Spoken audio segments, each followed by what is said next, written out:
1. Conflicts of interest. Thy silver has become dross, thy wine mixed with water. There is an ethical side of society and a material side of society. It's when we mix the two that corruption and problems start. In the above passage, the wine is the universals of God, and the water is commercial law, the law of man, based on money and material goods. Back 50 or maybe 100 years ago, a man who graduated with an education would have to make a decision as to whether to enter a private or a public life. The private life meant working for a corporation, a business, or starting a business separate from government. Private life meant the possibility of greater material well-being as compared to a public life. One's success on the private side could almost be judged by the paycheck. To work in the private side, one concedes to the material domain. This can and usually does have good purposes. The public side provided a less than ideal materialist life, but offered spiritual rewards. People like politicians, school teachers, and police officers had respect within the community and a guaranteed government income. Their minds at work would be thinking in terms of morals and ethics. Money would be largely irrelevant in their work. Their paychecks wouldn't change based on the jobs they did. This side of things kept the materialist monster at bay, as well as regulated societies with good laws written to preserve freedom. Governments did their own work. A street crew fixing potholes and making streets would be directly employed by government. In Canada, we call these the Departments of Public Works. Public side, the government makes laws, and these laws are a result of ethical and moral thinking, the ought side of things. Laws, law enforcement, education, and long-term planning were the domain of government. We had a good society, a place where everyone in the world wanted to live.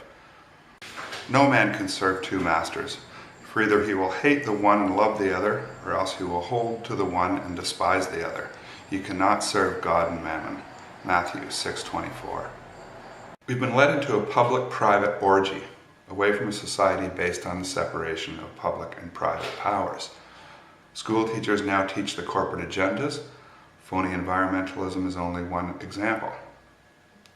Governments provide funding for stupid ideas, known not to work, and to supposedly reduce man's footprint on the planet.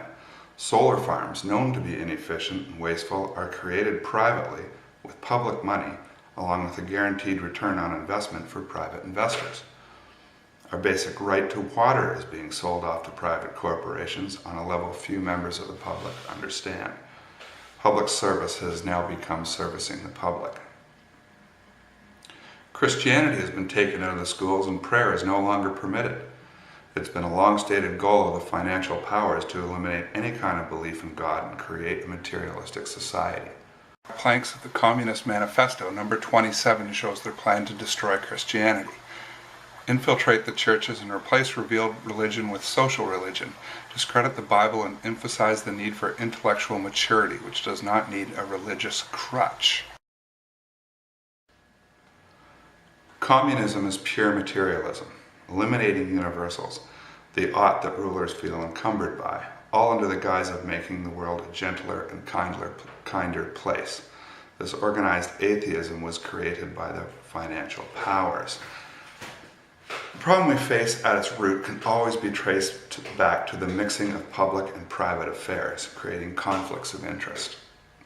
The separation of powers can be seen as necessary to prevent corruption by even the most senseless. It is a simple application of logos. But governments and corporations now promise one another money and we pay the bill. There's no reason for them not to operate this way because there's no serious objection to this on the part of the people. Public-private partnerships is more like Marxism than it is free market capitalism.